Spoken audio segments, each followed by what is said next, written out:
Welcome back to the last 3 weeks of the spring term 2021. It is absolutely fantastic to have our boys and girls back at Morden Hall again. After many months of the school being far too quiet, once again we're hearing the sounds of joy, laughter, friendship, sport, singing, drama, you name it, it's back on again, and we are all absolutely thrilled. I do hope that your sons and daughters have had a really great first week back and that they're really making the absolute most of everything on offer. We opened our new library this week, named after Muriel Housel-Williams, who of course was awarded a fellowship of the Girls' School Association earlier this year. We had an opening ceremony on Wednesday, and I think it's fair to say that Muriel, although slightly embarrassed, really quite enjoyed it. It is a fabulous space, and there'll be some photos, I think, in the e-news this week, so you can see what it looks like. I'm going to talk briefly about the language that we might use when returning to school for what gets called often the new normal. I think it's fair to say, and I said this to the school on Monday, that over lockdown our pupils have shown incredible resilience and a real growth mindset. They've really had to change their outlook and their approach to learning almost overnight. And that has been a real challenge, but one they have stepped up to. We're very proud of them, and they rightly should be very proud of themselves too. One thing that we're very conscious of is making sure that we use the right sort of language with our pupils as they come back to school. And that's something that I've had a conversation with some of our parents about already, so this may not come as news to you. We need to think very carefully about how we approach the return. So rather than saying, rather negative framing words such as catch up, gaps, lost, repairing, lost learning, you're behind, we need to recover, we need to speed up.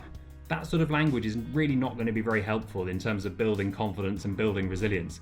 So instead, the language that we're using at Moreton is that we're going to map where we are at the moment. We're going to look how we should move forwards. We're going to consolidate and strengthen that which we've already learned. We're going to deepen our subject knowledge. We might revisit things that we've taught just to recap and really strengthen that understanding. And of course, that sort of triangular teaching, you teach something, you go on to teach something else, you go back and revisit what you've already done.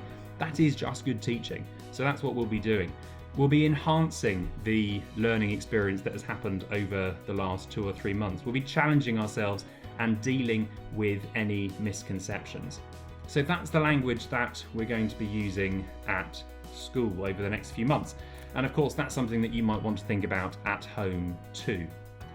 We're going to be giving our upper 5 and upper 6 pupils some really clear guidance for what to do over Easter in the next few days. So please do expect that very soon indeed. We had some really useful meetings with those year groups earlier this week, just to get their view on the sorts of things that they are hoping for, and obviously we'll dovetail that around the various requirements that the school needs to work under in terms of those exams. So do expect the fine detail very shortly, although of course we are still waiting for the exam boards to provide us with that fine detail.